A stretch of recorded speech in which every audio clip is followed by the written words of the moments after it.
She's to sick bay. The doctor should look at it as soon as possible. It is the way in which we propagate our species. Please demonstrate how this is accomplished. So, what's next? I don't know. Hi, and welcome to Casual Trek, a Star Trek recap and ranking podcast. Casual Trek's part of the Nerd and Tie podcast network. For more podcasts from actual play to true crime, visit nerdandtie.com. I'm Charlie Etheridge-Nunn, a comic writer and an indie RPG fan. I'm Miles Reid-Lobatto, a sci-fi writer and Space 1999 fan. Each episode, we'll watch stories from 3 different Star Trek shows and rank them on a big list from best to worst. We both love Star Trek, but it's far from our first fandom, which makes us the ultimate objective voice on such a task. Now, I decided it's time to rewatch Strange New World, the hit new phenomenon, the thing everyone loves, the Enterprise episode from October 2001. I don't know why it's so very popular, but I figured we'd structure an entire episode around it. Before we go on, though, Miles, what non-Star Trek thing have you been enjoying so that we can keep this a casual Trek? Well, I did watch the first 2 episodes of the new Beavis and Butthead animated series, which is on Paramount Plus. And admittedly, I never watched the original Beavis and Butthead as a kid, but I did enjoy the film Beavis and Butthead Do America. And it's dumb fun. The first episode has Beavis and Butthead try and solve an escape room, and they immediately get locked in a bathroom. And it's kind of nice. Also, it has Beavis and Butthead watching BTS, and Beavis outing himself as a K-pop fan, which is kind of heartwarming and fun. Like, it's just dumb Beavis and Butthead fun. I never saw Beavis and Butthead back in the day either. I think initially it was one of the few times that my mum, who normally didn't care what we watched or did, was like, no, that's beneath you. I think South Park got the same treatment as well.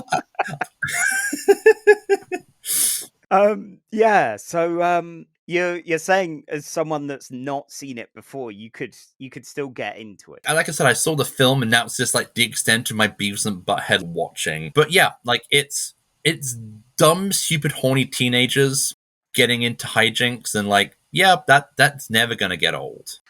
So my recommendation, I was going to do last episode, but I figured I'd go for RRR because it was something way more suitable to big shouty fun of Klingons. This time, I'm going back to what I was originally going to have as my recommendation, so it's a little bit removed from when I last saw it. But on Amazon Prime, there was a short series called The Lake. Ooh. Now, so I'm a person that's a Gilmore Girls fan. That'll probably be a fandom in an episode listing, but I'm also deeply aware of a lot of problems with it, especially when it comes to things like matters of privilege and general representation, because it's a very white show, a very wealthy person show, and very enamored with it, despite mostly being set in a small town. Still, I love the writing, I love the characters, the humanity of it all, and The Lake really captures a lot of that spirit, but in a very modern show, as it's about a guy who, he and his girlfriend at the time had a kid. He realized he was gay. They fostered the kid off, and he remained in Australia for a while. And now he's getting to know his daughter, who's a teenager who, because of varied misdeeds, has ended up having to spend her summer with him at a lake house, trying to get to know her biological father rather than get any kind of punishment or go to the sort of environmentalist camp. Wait, hang on. So the dad discovered that he was gay, and he and his wife had just get rid of the child. Because you said fostered off. Yeah, I think, if I remember correctly, it's been a few weeks now. They realised they were not functional adults or prepared to have a kid anyway. Okay. So they are both messes, real messes. Okay, that makes it sound a lot better than how you initially pitched it. Because it sounded like they said, oh, I'm gay. We basically have to yeet the kid out the window. No. Okay. So he's going back to this lake that his family had a nice fancy house on and lived in for years. And he figured it had been got rid of by the family. Little did he know, the family kept it, and his stepsister has kept the house as her own. She's played by Julia Stiles, who is she turns in an amazing performance as a real passive aggressive type A kind of person. Oh no, thank you. She's desperately trying to renovate and flip the house. Meanwhile, our lead guy is trying to get the house back because, in theory, in his eyes, it's rightfully his. And it's the kind of show which is effortlessly charming. Everyone there is really good fun. It's the kind of thing where if you enjoyed Gilmore Girls because of the lovable cast of kooky characters, they have characters that are glorious messes. The guy that our lead is interested in has a weird hobby of taxidermy, but in the style of like Law and Order type programs, reenacting those. Oh no. There's a whole horror movie sequence episode as well where it looks like the kids are suffering a kind of cabin in the woods sort of scenario. So it's a show that I saw just on the off chance that it would be it would recapture some of that magic, and it was just a delight. See, when you said the lakes, I thought you meant that sounds more like one of those really dark Norwegian crime dramas. Or am I thinking of the Lakes, plural, which was one of those kind of late night BBC crime dramas? Yeah, that kind of thing. I'd completely forgot that existed. This is the singular one, the alien that one's aliens. Okay, right, gotcha. Yeah. So with all of that out the way, I guess we ought to find out what everyone's been talking about. Should we talk about Star Trek? I guess we have to. Yeah, let's talk about Star Trek and about Strange New World. So, Strange New World was an episode of Enterprise. It was episode 4 of season 1. It aired on the 10th of October 2001 with a teleplay by Mike Sussman and Phyllis Strong. The story is by Rick Berman and Brannon Braga, and it was directed by David Livingston. This is a rare, vaguely modern one where I know both the UK and US number ones that were there at the same time. Oh, UK, God. Yeah. So Oh, no. the UK had Chain Reaction / One for Sorrow by Steps.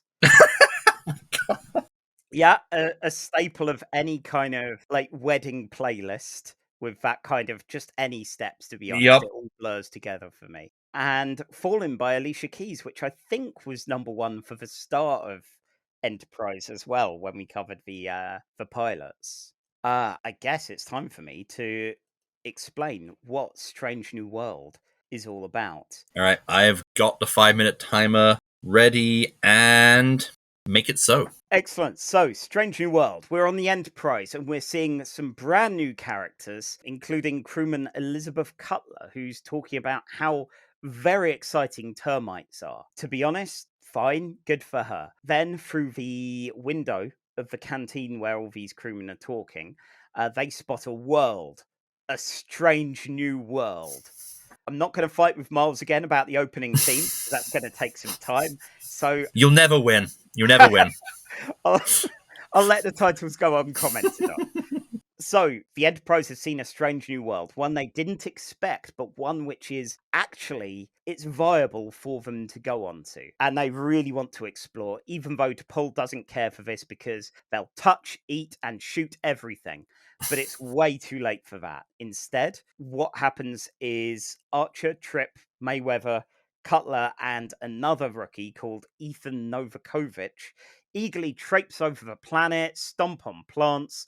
Porthos comes along. Yay, Porthos! Yay! Yeah, he has his first off-ship pee since they left Earth. So good for him.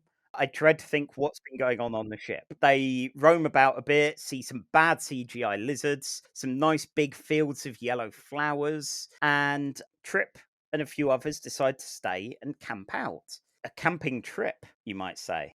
Yeah. During that camping trip, Mayweather tells a scary story, which is not the best kind of scary story, but I'm pleased that tradition has still kept going. And Novakovic is beginning to feel a bit ill, which is, a great sign on an alien planet. When everyone beds down, Trip finds a weird scorpion thing in his sleeping bag, freaks out, almost shoots it and the tent and Mayweather, and decides the tent is for scorpions now. It's time for everyone to live in a cave. Handily, the expedition to the cave goes a bit awry as what happens is they forget the food, which is As you do. it's real amateur stuff. They're really bad at this. I know it's their first one, but still. Anyway, Mayweather goes to find it, slips over, and thinks he's seen someone. Novakovic thinks he's heard someone in the caves and has a bit of a freak out. And everyone decides to split up immediately, which is very much the bad role-playing group idea of how all of this should go. T'Pol wanders off the most suspiciously, and Trip thinks he sees something coming out of the rocks. Cutler, who it felt like our perspective early on, but seems to have drifted into the background, sees T'Pol conspiring with aliens, but T'Pol's having none of it. Everyone increasingly gets off their faces. No, you haven't. That's me. Oh. You're good. You're good. You got 1 minute 20. Okay, right. Yeah, so everyone's off their faces. They're paranoid. Trip is especially bad about T'Pol, and whatever's been bubbling up in his system about space racism is all coming out at this point. Back on the ship, Archer and Reid are trying to fly down to the planet, but there's a storm. It doesn't go well, and they even bang against a cliff and can't land. The Enterprise tries to talk Novakovic down, as he's the worst of them as far as any of the paranoia goes, and as he's inconsolable, they try to beam him up. Oh yes, they transport him this time. Problem is, it's still a very experimental process, and he appears in the Enterprise unconscious and weirdly leafy, as the transporter can't figure out whatever's in his system, and he looks kind of like the Garth Marenghi Dark Place plant woman. Phlox examines him, and Novakovic is somehow still alive, despite having sticks all in him. He's full of trypozoline, a hallucinogen, and this is why it's going wrong. They figure that out and try to call Trip, who is off his tip. Now you yep. All right. So close. So close. Okay. All right. I am starting to stop watch. Make it so. Okay. So, Trip is tripping balls. Oh, yeah. He gets in a standoff with T'Pol. He shoots some rocks. T'Pol's having problems of her own because even though she's more resistant to the pollen that seems to have messed with all their systems, she's stuck speaking Vulcan. And, she's already shady enough and eager to dispose of Trip, which, fair. Don't blame him. Yeah, the Enterprise synthesizes some medicine, and Archer tries talking Trip down as he's had previous experience of Trip getting off his face, getting space racist, being a real dick about everything. It doesn't go well, but while the Enterprise is sorting out a vaccine, Archer plays along with Trip's hallucinations, says, hang on, this is actually some diplomacy that T'Pol's secretly doing we weren't supposed to know about, and it's really bad that you saw it all. So maybe we need to keep all this stum, you need to put the phaser down. Trip's tired, is confused, and is very high. He calms down just enough to get shot by T'Pol, injected with a cure, and everyone else gets their shots. And eventually everyone wakes up. Trip realizes it was all an act and that he was high on alien pollen.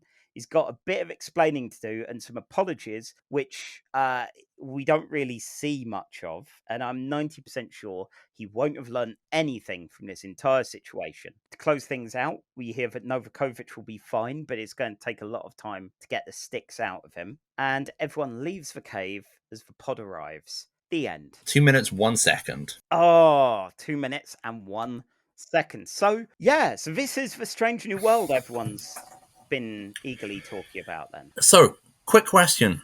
Do you think we are the first Star Trek podcast to ever mention Garth Marenghi's Dark Place? Maybe. We may not be the first one, but we're probably the most one. Yeah.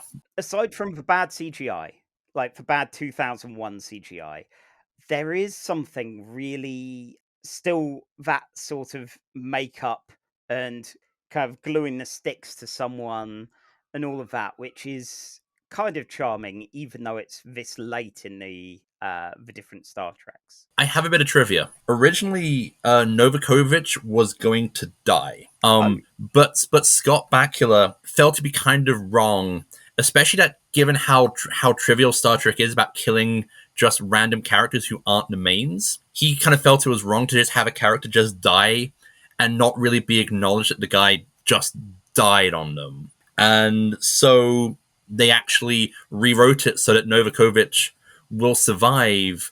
And Star Trek Enterprise apparently has a very kind of anti-red shirts policy, according to the trivia I found, which I kind of liked, especially given how like the whole red shirt thing is just kind of a joke at this point in Star Trek. When there aren't many crewmen, and if they're off on their own for a bit, it's not like they can top up the red shirts at the nearest starbase. Yeah, like, it's, I feel Enterprise needs like Peter Jones style narration, like Hitchhiker style, considering how a lot of this could really have been sorted if Archer wasn't just acting like a giant jock to anything T'Pol says. Yeah, I've not seen all of Enterprise, but I get the feeling one of the common sort of back and forths will be space jocks versus space nerds. Because every time T'Pol says something, you're expecting Archer to kind of go, meh, meh, meh, meh, meh, meh, meh, meh. Yeah, I kind of expect it more from Trip, but the characters are still far too samey. Yeah. With the two of them. I'd hoped when we saw the pilot, when we saw Broken Bow, that there'd be more to distinguish them. And at the moment, it seems to be that Trip is slightly more space racist. I feel that, instead with Star Trek Enterprise, it's not to do with Starfleet, it's to do with space racism. Yeah, there's definitely an amount of that. The new characters were fine. I liked them because there actually felt like there was a sense of wonder, which Broken Bow you never really got from like Archer and Tucker. Like they're still in that kind of square-jawed space hero, like we are Starfleet, this is what we do, while you have these two random people going, I am eating alien food, that's cool. Yeah, that is nice. Keeping Novakovich alive is good. And Cutler felt like she was a good fun character, and sadly, from what I read, only a couple of years after this, she actually died, the actress. And she was originally meant to be more of a recurring character. That's a shame. Yeah, it's a real shame. And yeah, I don't know, this episode as a whole, it's interesting seeing the Enterprise's first experience mucking around with a planet. I'm shocked they didn't all die from just touching everything that is poisonous, that is barbed. I'm surprised that at no point did Archer just lick a rock to piss off T'Pol. Because T'Pol's like, we send down probes, we applied a scientific method, and Archer's like, I'm just going to have my dog pee on a tree, and then I'm just going to eat stuff. I'm just going to lick every single rock I find, looking T'Pol straight in the eye as I do so. Yeah, like I've briefed Porthos and said, pee on literally everything you can find. T'Pol's like, we do this safely and scientifically. Archer's like, I'm gonna bring my dog.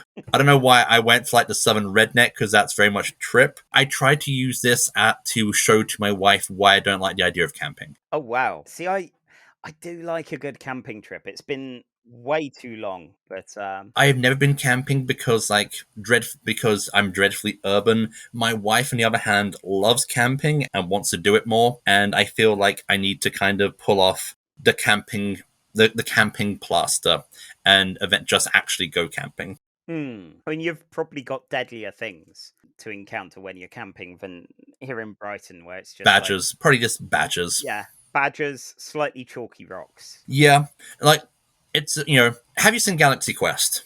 Yes. Because the moment the rock kind of came to life, I just thought of my favorite line from Galaxy Quest, which is, "It's a rock. It doesn't have a vulnerable spot." Which is actually, oh no, that's my second favorite line in Galaxy Quest, because my first favorite line is, can you fashion a rudimentary lathe? Oh, Which, when we've had problems at work, my solution has usually been, can we fashion a rudimentary lathe?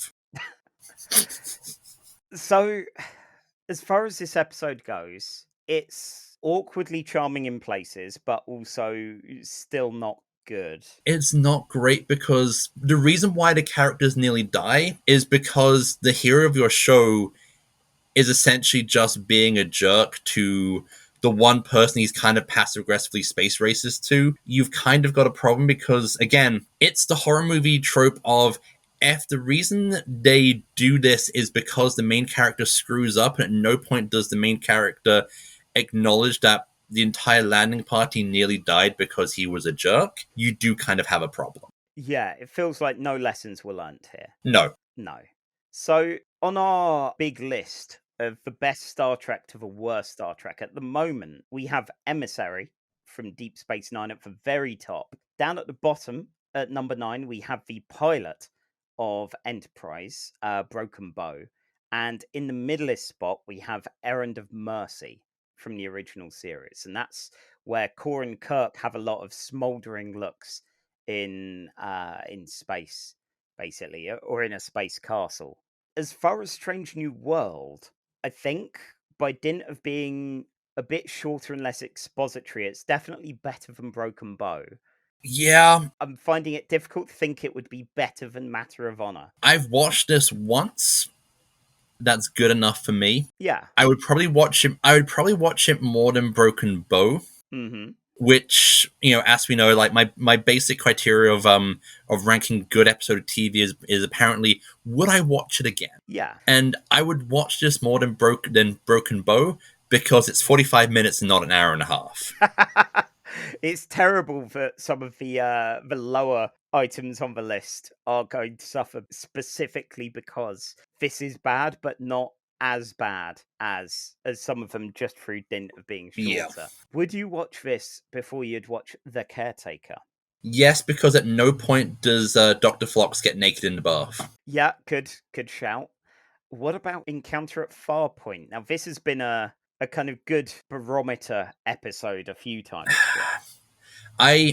I think I would watch Encounter at Farpoint more, if only because as I watch it, I can get to watch Patrick Stewart and John Delancey say and exposit stuff. Oh, such good exposition. And of course, Encounter at Farpoint is essentially, I know other writers who use subtext, they're all cowards, Garth Marenghi-ness of it. I think that's probably a good place for it. I'm pleased overall that it's not the bottom two are both Enterprise.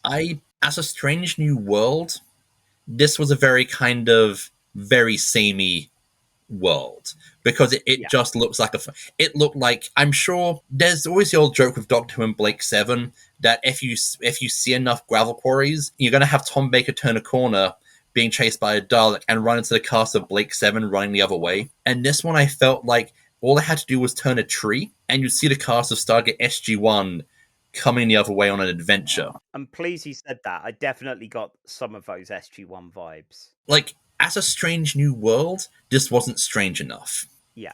Strange looking, and so it's kind of like tedious average world. Wow, tedious average world. So, yeah, Miles, that's the Strange New World that everyone's on about then. I hope not. Okay, so next on our list, we shoot much further ahead in time to the 4th of April 2019 to Star Trek Discovery and to an episode called Through the Valley of Shadows, where the Discovery will be going to a very strange world, although slightly less with the new. No, this episode was written by Bo Young Kim and Erica Loppolt, directed by Douglas Ariniakowski.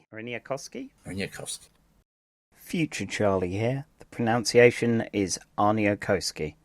Apologies to all Arniakowskis out there.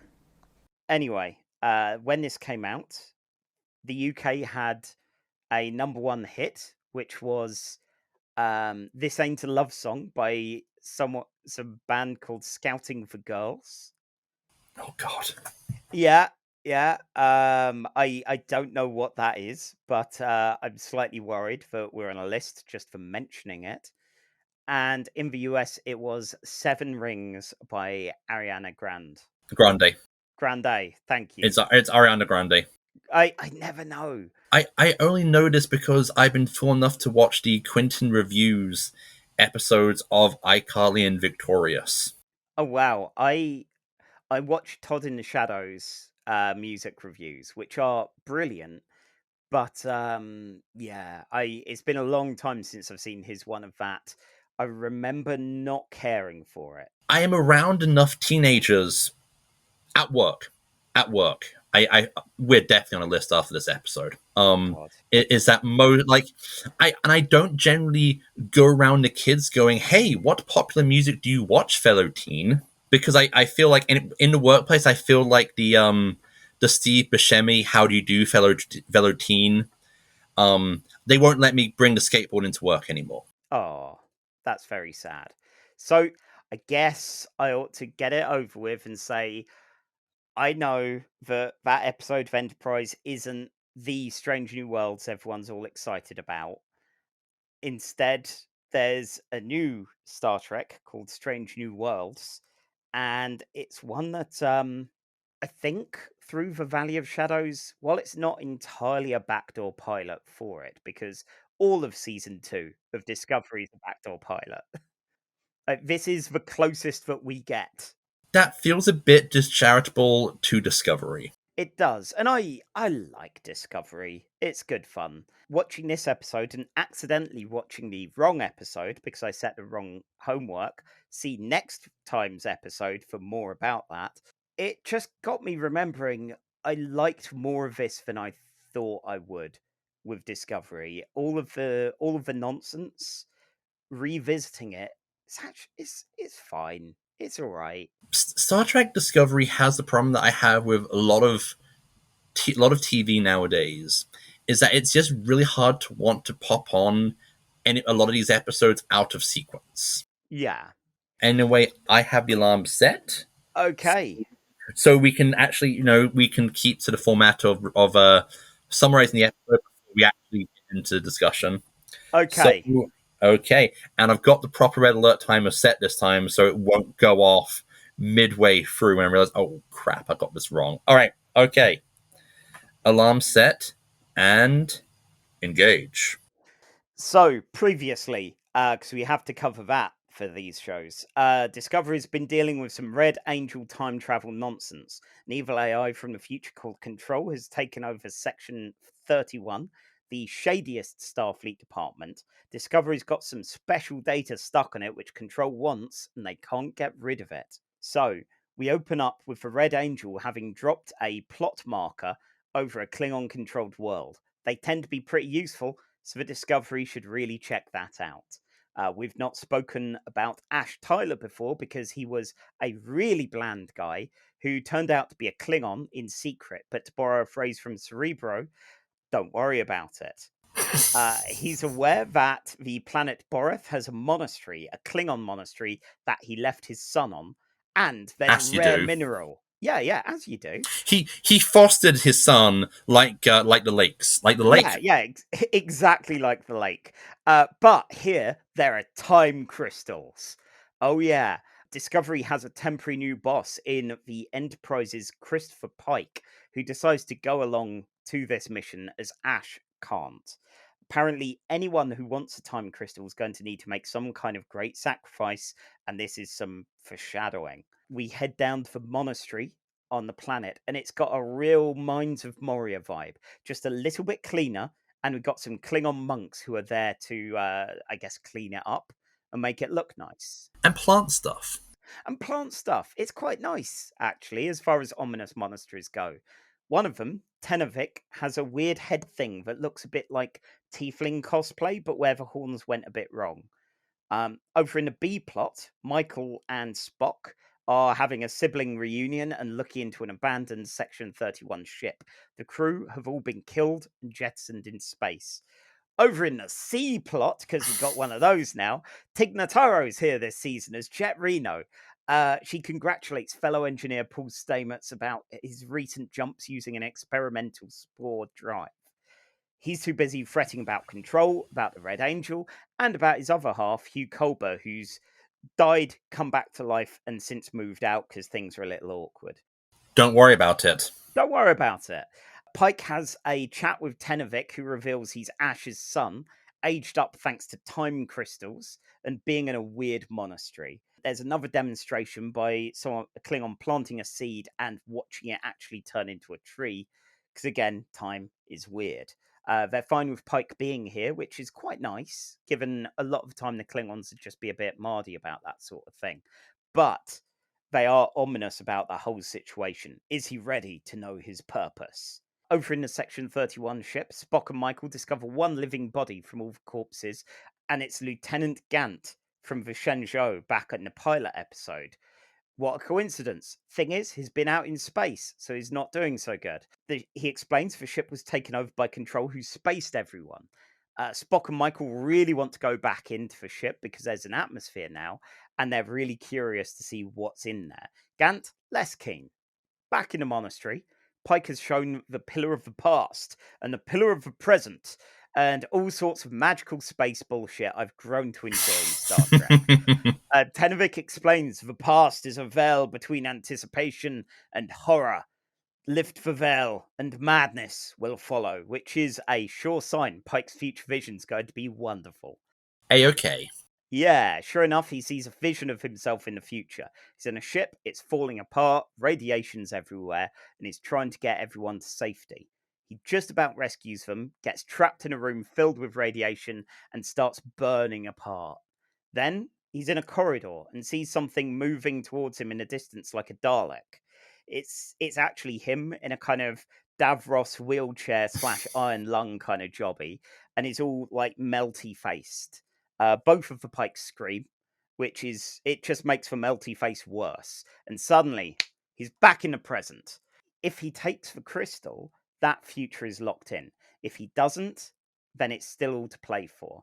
But this is Pike. He's Starfleet. He believes in service, sacrifice, compassion, and love.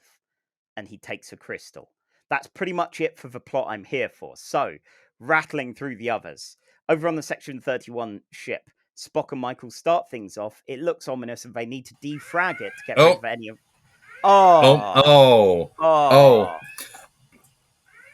Okay, part of me wants to count this as a win because the stuff we're actually here to discuss, you did pretty much cover, but like we have a format to get to. Before I set the stopwatch, yeah, anticipation and horror sounds like the worst way to describe edging.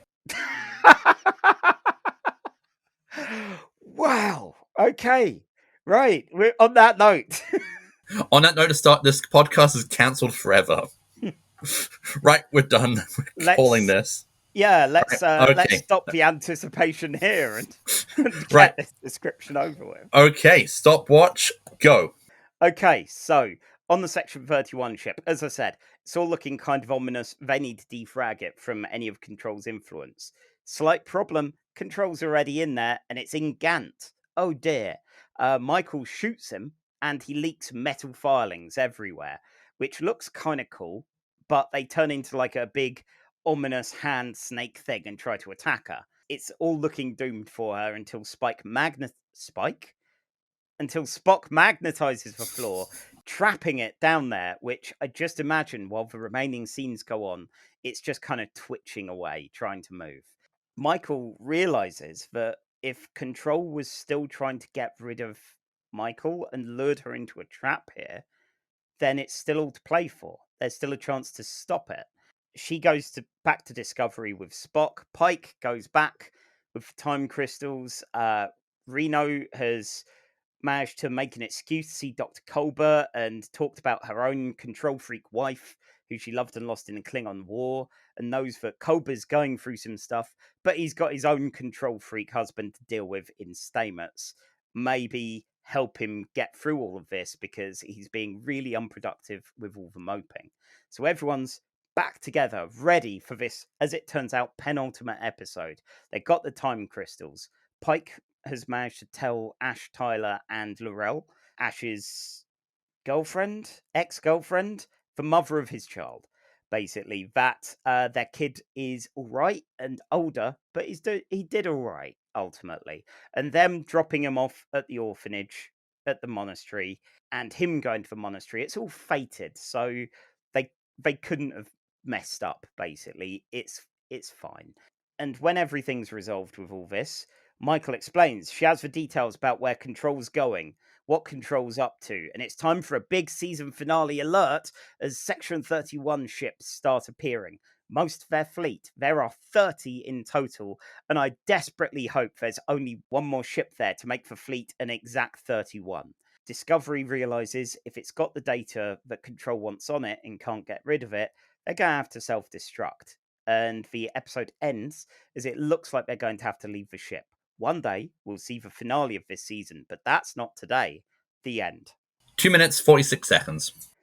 Yeah, I figured I went on a bit there, but yeah, there was a lot, and it was all right. Again, this was one of those Red Angel bullshit I didn't care for when I was watching it, and coming back to it, it's like, actually, it's fine.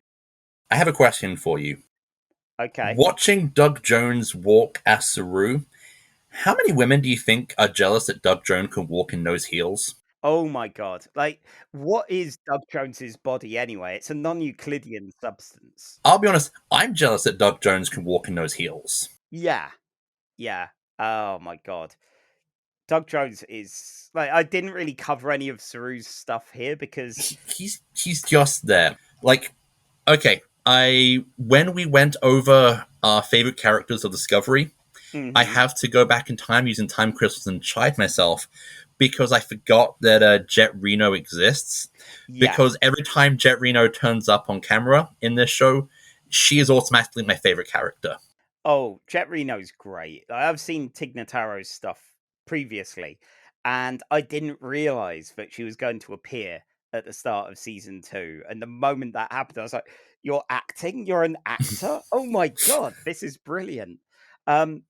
She's got that Bones energy. Yeah, her kind of Star Trek original series style kind of attitude clashing with Stamets, who is an amazing control freak and again a great character, but watching the two of them butt heads is an endless joy. Jet Reno is basically how I come off at most jobs, which is I will appear like I'm grumpy and angry to be here, but I do care about people deep down. Even though I'm like, nope, hate y'all. Wish I could have an accent that southern. Oh my god, yeah. I was talking to a friend the other day about how I just can't say y'all. It's such a useful thing, but I just can't. Every time I say y'all, people think I'm taking the piss out of Americans, which I'll be honest, 9 times out of 10. Yeah. I am, but sometimes like there's no British way to say y'all. No, it's an odd one, that. But yeah, Jet Reno's good fun and isn't around as much in later seasons. I think just because Tig Notaro's busy. I think it's scheduling. I think also she has like immunocompromised issues, which means due to COVID filming restrictions, they have to have her less in the show anyway. The scene, one of the scenes she's in, the canteen scene, where the crew have like the autonym rap battle. Oh, it's those bits which I love about Discovery, when you essentially get the crew just doing downtime stuff and you just realize, oh wait, this is a collection of geeks trying to be cool over having lunch, and they don't have rap battles, they have like autonym rap battles, and with Linus saying, with like the alien lizard guy going, choke on that. Linus felt like a character that was there for a bit once, but then grew on everyone and immediately got used more and more. Yeah, and I don't blame them, because like he's kind of great. Like the characters are all kind of great when they're not in the kind of HBO serialized drama that's going on around them. Well, yeah, it always feels like Michael's off doing that, and everyone else is off still being space nerds. It's a shame that it takes Discovery a while to become more of an ensemble show, because like for the first few seasons it is kind of the Michael Burnham show, which I think that's one of the things that longer Trek fans kind of clash with Discovery, is that it never really feels like an ensemble show. It just kind of feels like a character show with the occasional supporting character around. Yeah, despite not caring for Ash Tyler as a person or a character or anything really, he was used suitably well and sparingly here. Given this was Pike, you need to go on a journey, you need to have an existential crisis, which it felt like they didn't do much with afterwards. It was very much that I'm Starfleet, yeah, I'm gonna have a really rough end of life, but I have to do this. And that's admirable, but it's only later on that we'll see the implications of that actually sinking in. I kind of liked it because, like, I feel like the selfless sacrifice kind of trope doesn't get much kind of play these days.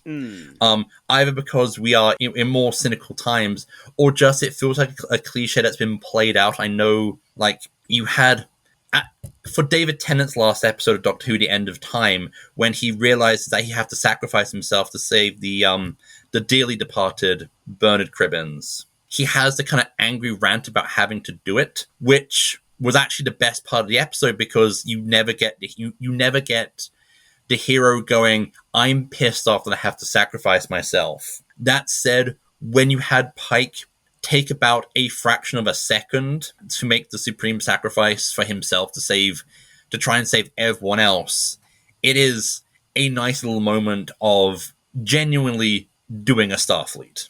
Yes, yeah, Pike feels like the epitome of dude do a Starfleet. Yeah, go to a Starfleet. Yeah, and that's great. So Discovery's a weird one. Picard's going to be weirder.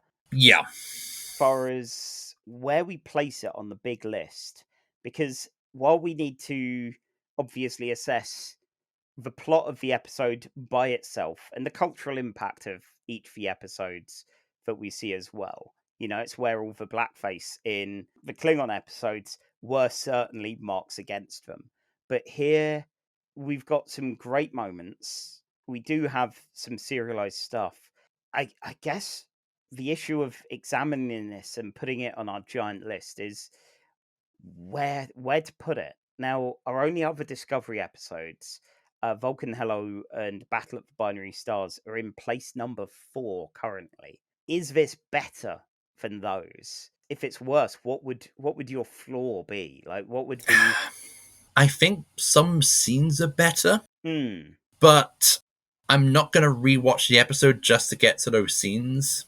No. It's like Charlie's death in Lost. I'm not going to watch the whole season and that episode to get to that scene.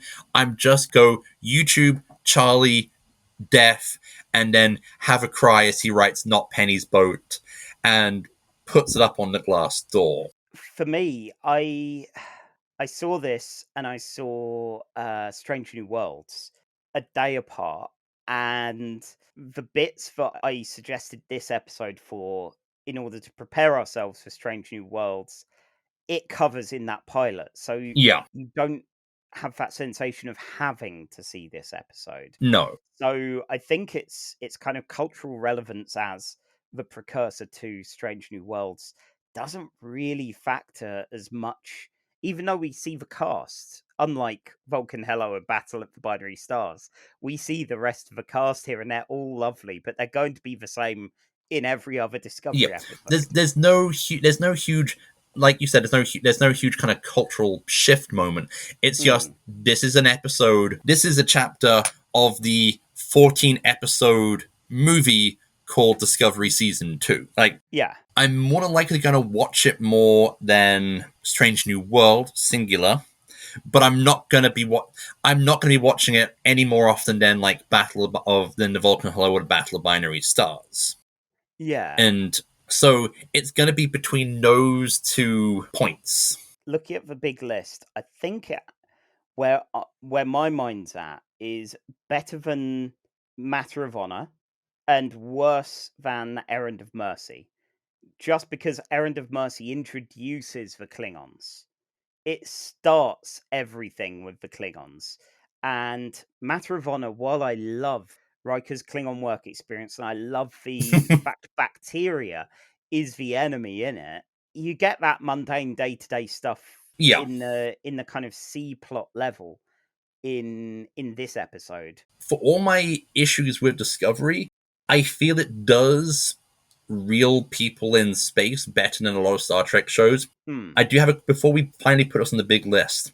When Ash and L'Rell were alone in Pike's office, did you get the feeling that L'Rell was trying to proposition Ash to fuck on Pike's desk? Or is that just me being a disturbingly minded individual? I didn't pick up on that, but I'm sure, if those vibes were there, like maybe that's for Klingon goodbye compared to the Vulcan hello. So we'll mark the territory by banging on this captain's desk. Man, with that and talk of edging, I am surprisingly thirsty this episode, it seems. I will have to agree with you, and it's no Errand of Mercy, but it's better than Matter of Honor. So, I believe after my desperate attempts at having you be the one to recap every Enterprise episode, just out of general niceness, I've gone the exact other way round, and I've recapped the Enterprise episode, leaving you Strange New Worlds' pilot called Strange New Worlds. Strange New World. Okay. All right. Tell me when you have the timer set. Okay, let's go.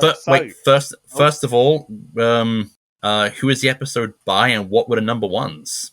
Oh God, yes, I have those notes. I totally do. Do you have somewhere important to be, Charlie? So, Strange New Worlds aired on the 5th of May 2022, making it unsurprisingly the most recent episode. The teleplay was by Akiva Goldsman, the story by Akiva Goldsman, Alex Kurtzman, and Jenny Lumet, and directed by Akiva Goldsman, who's kind of pretty much feels like one of the core voices in modern Trek now. And I believe he was the writer of the Lost in Space movie from like 97. Okay, I admit I've not looked at them at all. See, this is why I'm good, surprisingly, strangely, at science fiction themed pub quizzes, because I can apparently pick up and retain pointless trivia. Do I remember going to secondary school? I must have been there. I have the certificate, and I have the folder, that nice burgundy folder, which has no purpose in my life whatsoever. But I can remember that Akiva Goldsman had something to do with the Lost in Space movie. He also was the screenwriter for Batman Forever and Batman and Robin. So, with that high watermark... Thus proving that in Hollywood, you can fail up. Apparently so. So, I listened to both of the number ones because I had no idea what either of them were. The UK had Reggae and Calypso by Russ Millions with Bunny and YV, which was all right. It didn't feel that reggae and calypso-ish, but it was all right, actually. Definitely one of those things of, I'm sure the youth would get on with it more than me. I'm sure Kieran Gillen has an opinion on it. Possibly, yes. And then in the US, Big Energy by Latto.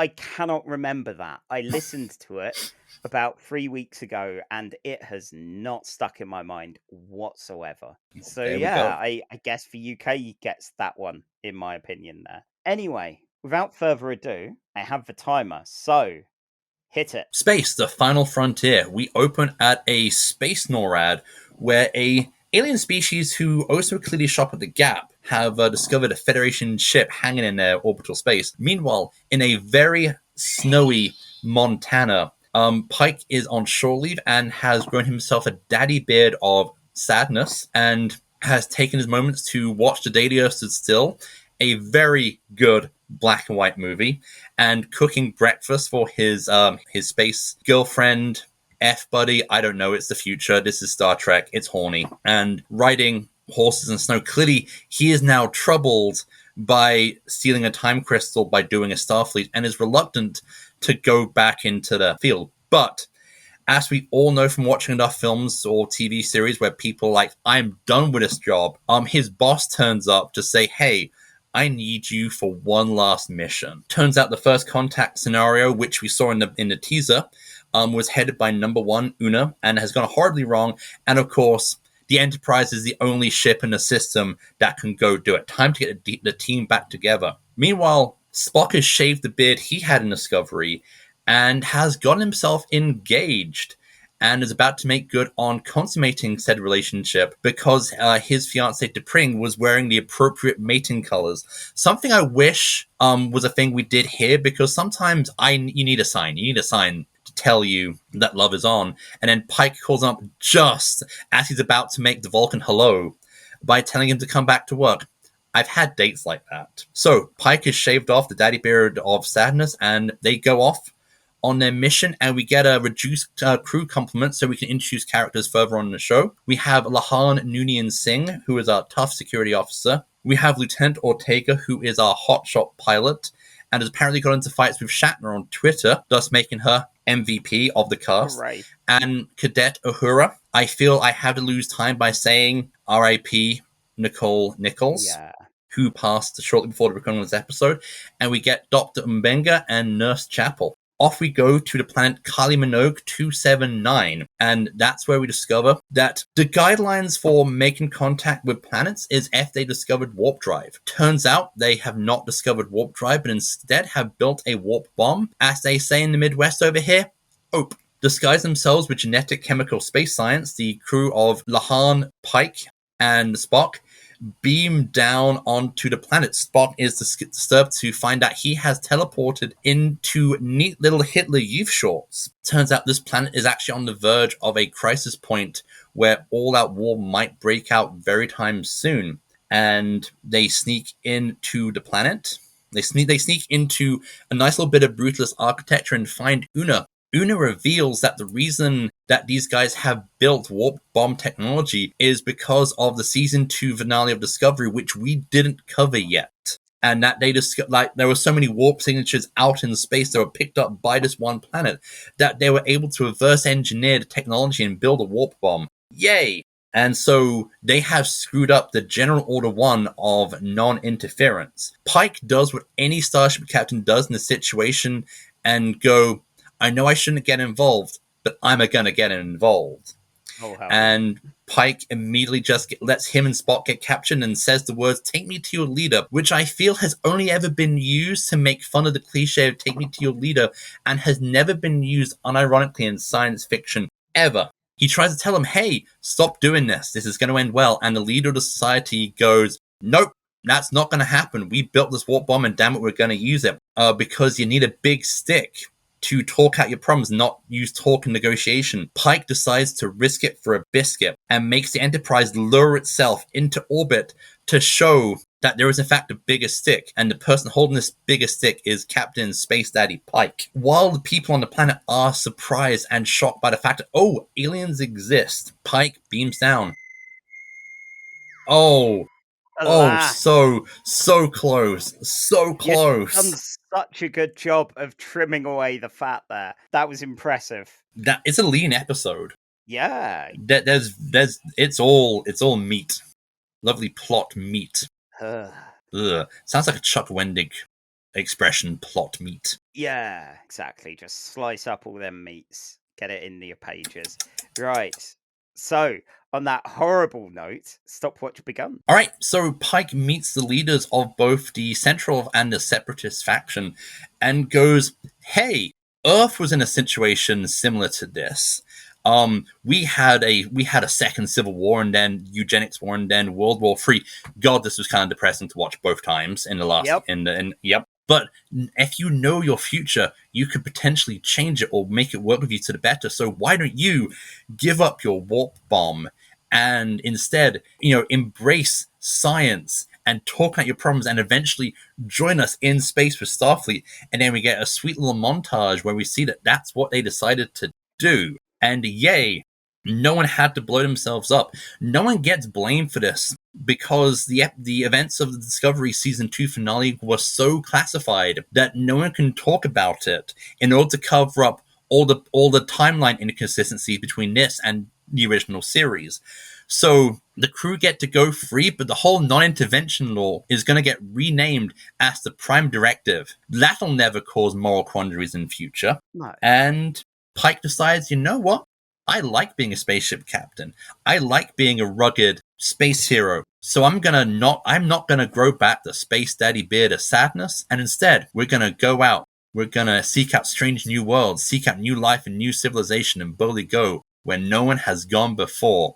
And as Cadet Uhura says, cool. Nice. Okay. That's 146. Ooh. There. Yeah.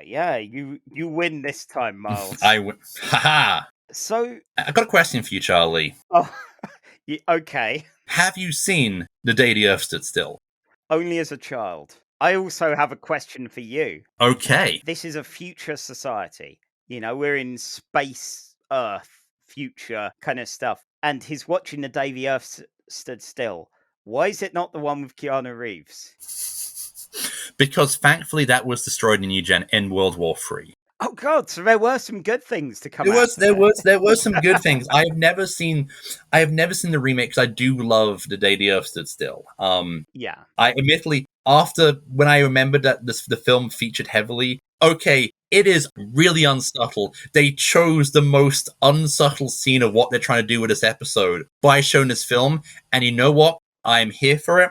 I immediately rented the film off Amazon because I'm going to watch it within the next 30 days. Yeah, I definitely do want to find a copy and see it. Because it is such a great film, and this is such a great episode of Star Trek. It really is. I said it for Vulcan Hello back in episode 2, but fucking hell, space is gorgeous. Like, oh space my God. looks...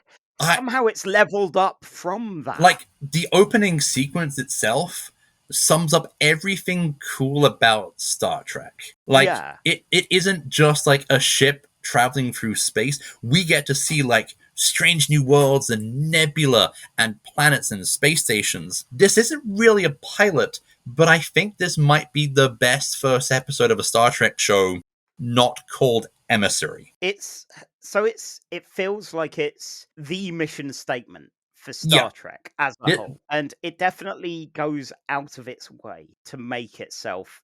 If you want to get someone into Star Trek, watch this first, that kind of thing. I'm generally like, this is very trad Star Trek. This is traditional Star Trek. And I feel like it has been held up by a lot of people who don't like Discovery to kind of go, this is proper Star Trek. And I'm like, this is fun. This is fun traditional Star Trek. And yeah, that's good. But then you have the shows like Discovery, which are doing the proper strange new worlds of what Star Trek can do as a storytelling format. Yeah. Whereas this is, hey, we want to go to a planet with clear, present day architecture, and we're going to have people get into scrapes. We're going to have some fist fights. We're going to have some, people getting captured, escape. We're going to have some brief musings on the human condition. And we're just going to tie it up in 45 to 50 minutes with a nice little bow. And sometimes you want that. Yeah, sometimes that's enough. I've got 2 points of comparison here. Okay. One, I'm woefully behind on it, especially because, it's ended. But I was watching Supergirl Season 3. Future Charlie here, yet again. Past Charlie's actually thinking of Supergirl Season 4, where the revelation that the American president's actually an alien leads to a rise in anti-alien fascism, primarily through online propaganda.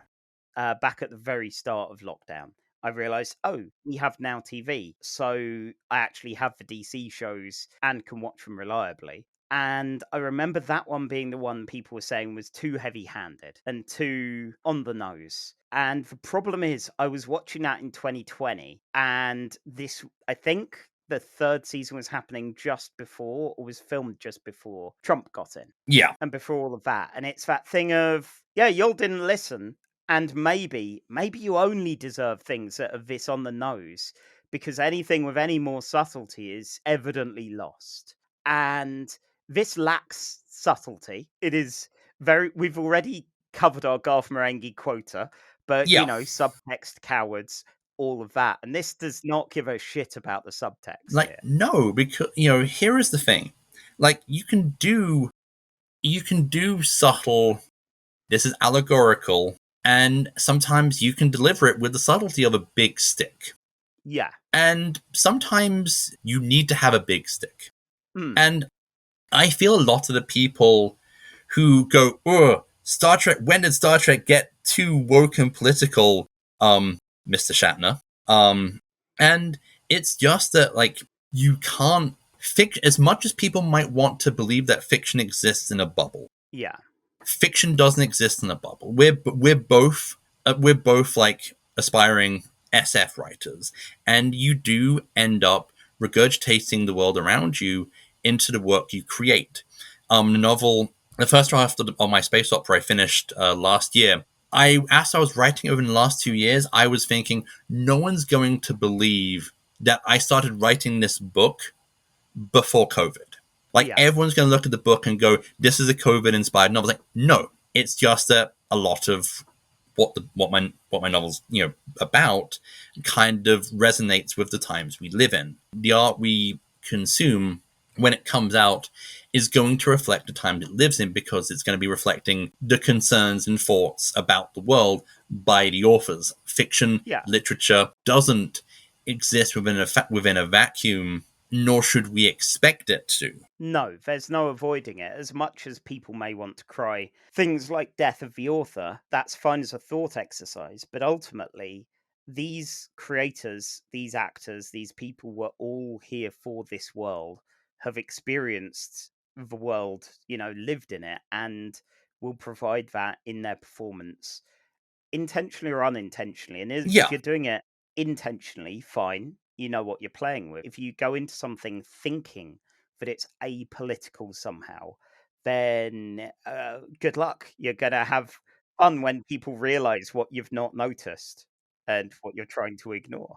Like, Star Trek, the original series, was, talking about the politics at the time. It's just that 50 years have passed, so you can look at it and not think, oh, it's talking about racism or environmentalism. At the same time, the people who complain about work being too political never complain about the books of Robert Heinlein or Starship Troopers talking about the issues and ideas of the day. Funny that. Weird.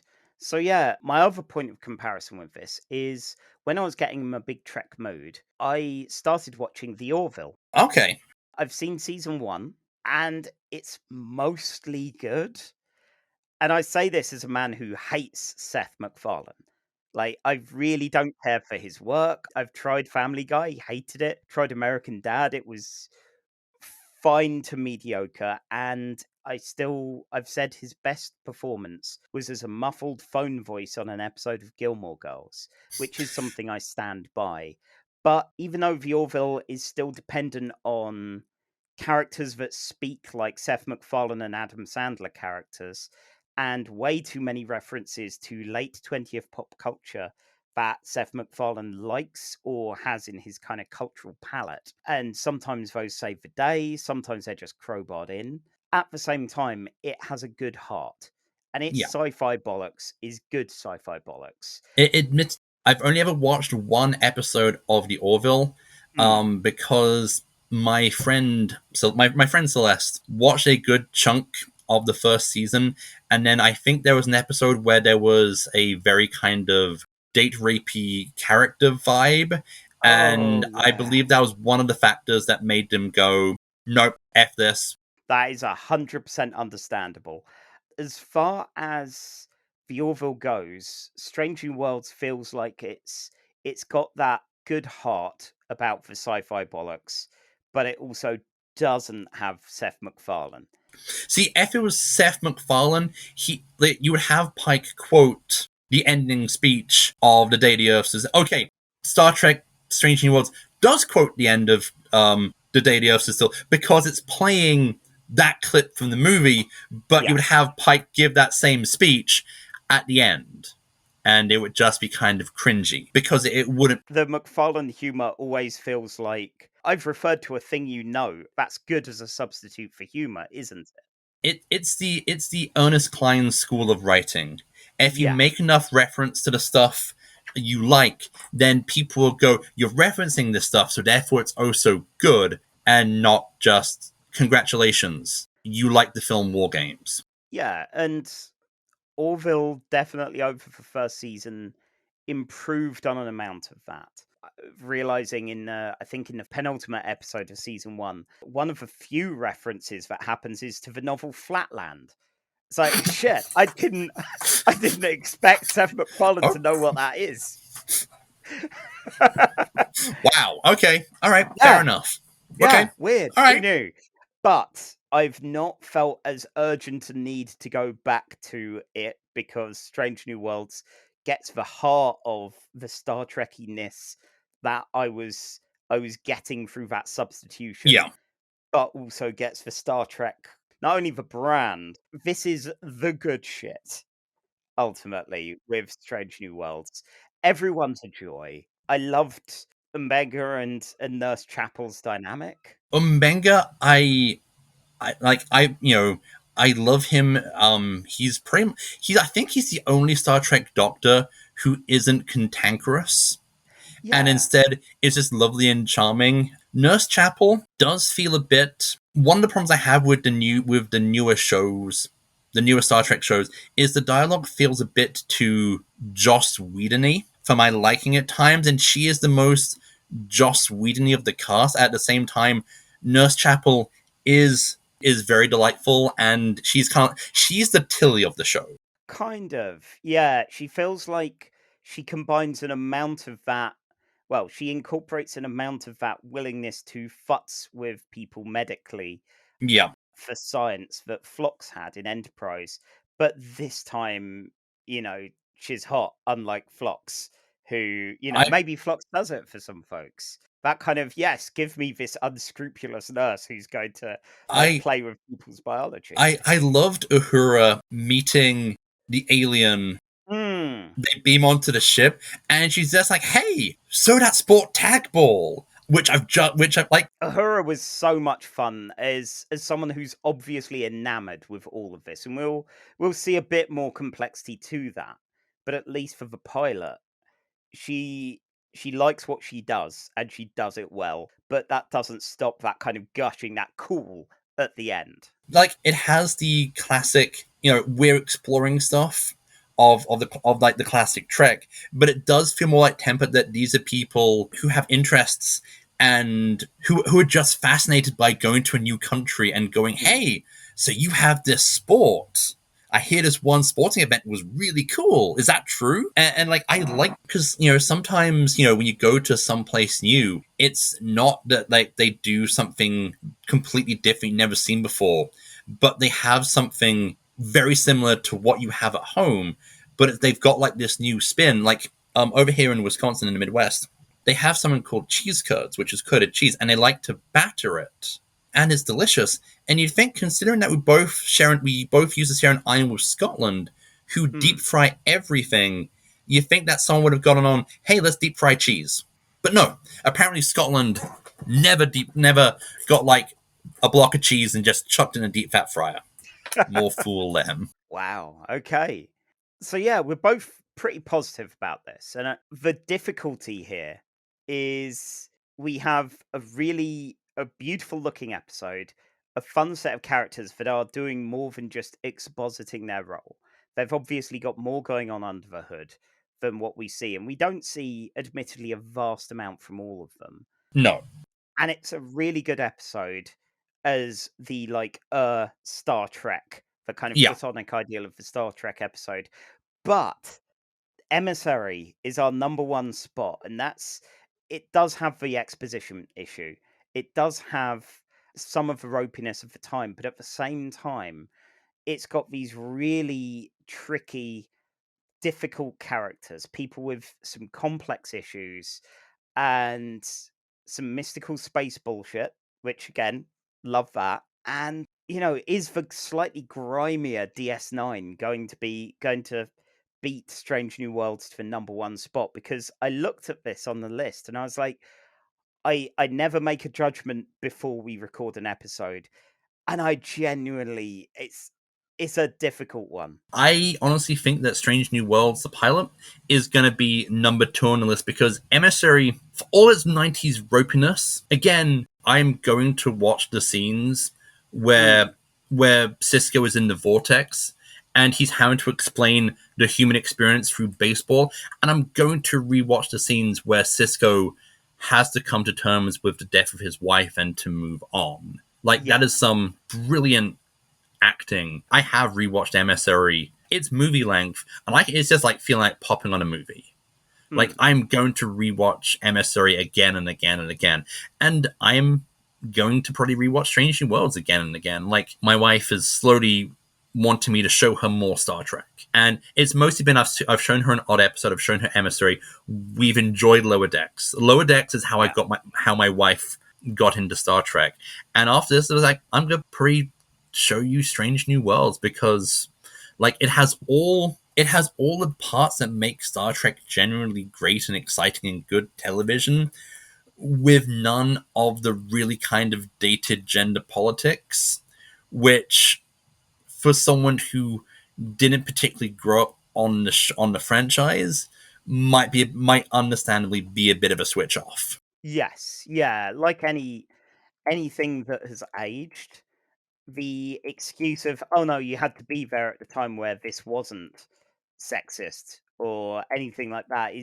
it's not a valid excuse, ultimately. That said, I did want to show her Spock's brain, which is possibly, okay, not the most sexist Trek's gonna get. It's definitely up there, and we will quote brain and brain what is brain back and forth.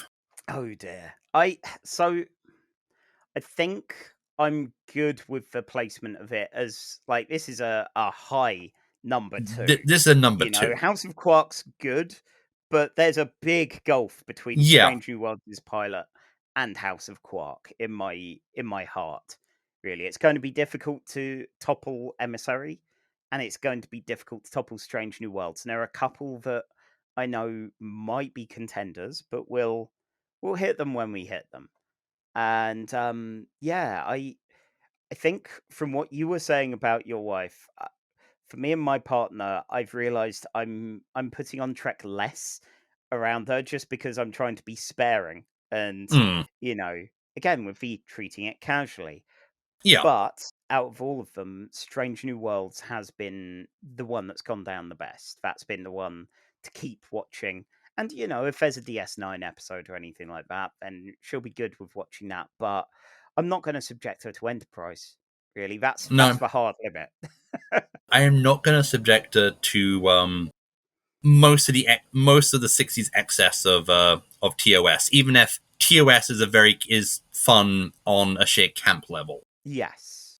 Yeah, I think ending it out with no new worst place or best place, but some very high highs and some very low lows on our now list of 12 whole episodes of Star Trek is a good place to leave it. So with that, all we need to do is wrap things up. So next time we're going to be having a slight diversion from casual Trek, although we will still be having a Trek of sorts. Next time is a bit of a detox week where, rather than having the constant workload of finding and watching all of these episodes, while we are both people with full-time jobs, and admittedly I messed up the assignments for this episode as far as the viewing, so I managed to see whole episodes that weren't needed at all. We will be having an episode not about a trek into the stars, but a trek over some hills, as we talk about having a nice walk. That feels like a very first world problem. Watching TV is difficult. Oh no, I don't want to do it. So hard. Yeah, but yeah. So next time, join us, as we'll be a little less Star Trek orientated, but hopefully have some fun things to share anyway. Outside of the show, you can find me at Who Dares Rolls, where I talk about independent role playing games, skyshark.itch.io for my comics, and on Twitter at Charlie_EN, where I post about X-Men literally every day, He does. I do, unrepentantly. And, And it's the 90s as well. You're not even like talking about the good stuff at this point. oh, it's for bad 90s at this point. Like I don't know what'll be worse for you at this point, or like the late 2010s era of X-Men. Oh, it's going to be rough either way. Like there are some oases of like, what are you doing with your life? Yes, I think those were two bad ones. Luckily, the 2010s one I'm going to have to deal with in like 2026. So that's a future Charlie problem. Anyway, where can people find you online?